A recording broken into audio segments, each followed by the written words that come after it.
economic integration of the Americas through NAFTA, the foreign exchange market, the global monetary system, the global business strategy, monitoring the external business environment, monitoring the internal business environment, the international business environment, export, import, and the counter trade. We went over like from free trade areas to custom, common markets, economic unions, all right, till the point of total integration that could be the political unions, all right? That's the case of Germany, okay, Western Germany and Eastern Germany. We even went over that video of 100 balloons by Nena. Yeah, remember that one? Okay.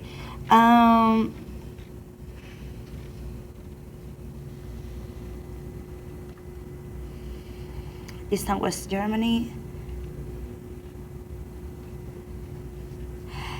Okay, in the Americas, something that you are very obviously familiar with is with the NAFTA. Please, can you tell me what NAFTA stands for? Nationals. North America. Oh. North American foreign trade? No? Foreign or free? Free trade, oh. What does it stand for?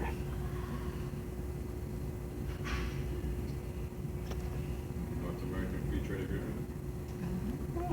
That's it. North American Free Trade Agreement. The last A is for agreement, okay? And what countries? Canada, the USA, and Mexico, okay?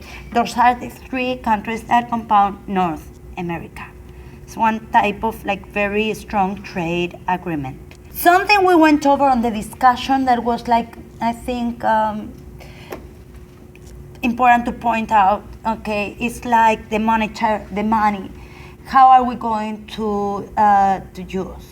Okay, how are we going to deal our trades? And depending on if we do it in one currency or the other, okay, once you seal an agreement, you cannot change because the, for instance, the example was between euro and pesos. Yeah, Mexico and Italy. Mexico Marinetti, I think, or one of like No, it was, an Italian. They made ceramic thing or something. I forget what it was. Okay, I was at ceramic because yeah, of course, Italy has got like a very important cluster of ceramics, number one in the world of clustering. All right. Anyway, so they decided I was going to be paid in pesos, and at the end, it could have been better for the Mexican company to have done it in euros. But once you seal an agreement, it's sealed. You cannot change that. Something that you were talking about is like, well, you can do it without using it in a type of currency, like more stable type of payment that could be, for instance, gold. Or you guys mentioned even guns, right? That is something that is coming, is happening. Okay.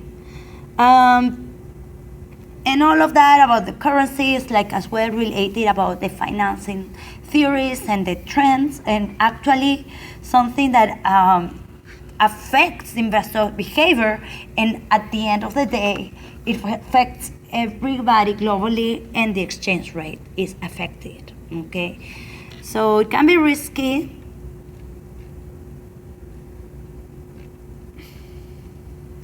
So that's related to the global monetary system.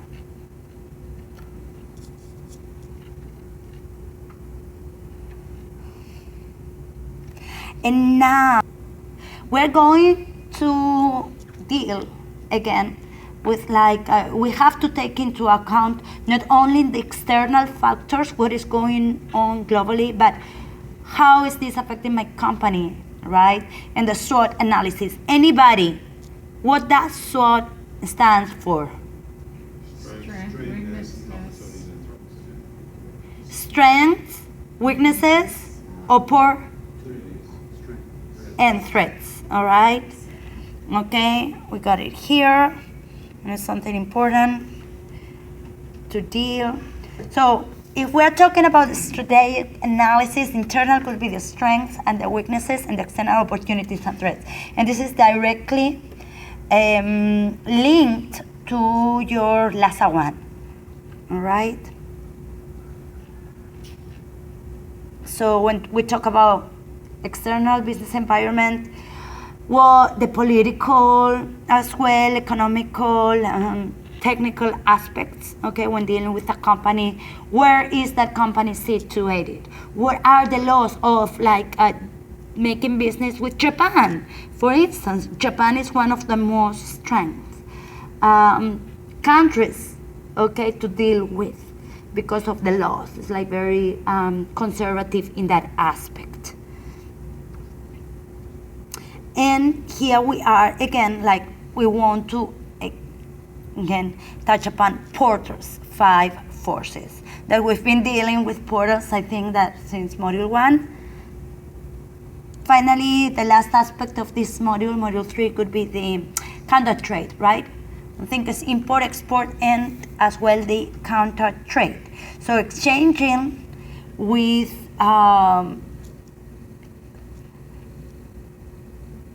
goods, okay?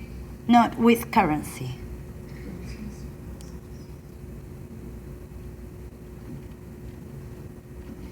All right. So in this module, we went over various levels of regional economic integration, changing in trade patterns, and especially related to NAFTA member nations, okay? We were going over the foreign exchange market and the psychology of an investor and how can it change the behavior of the global market, actually, in global monetary system. Talking about global strategy, about certain conditions that are external and internal as well. So you have to change maybe your strategy of your own company to adapt to new trends, to adapt to new challenges, okay? And that affects your whole organization. There are different type of entry modes, okay? You can do partnership, maybe just a simple import-export contract with somebody, or you can actually outsource part of your production in a given country, aka South Korea or China, okay? Finally, we went over the counter trade. That's it. Nothing else.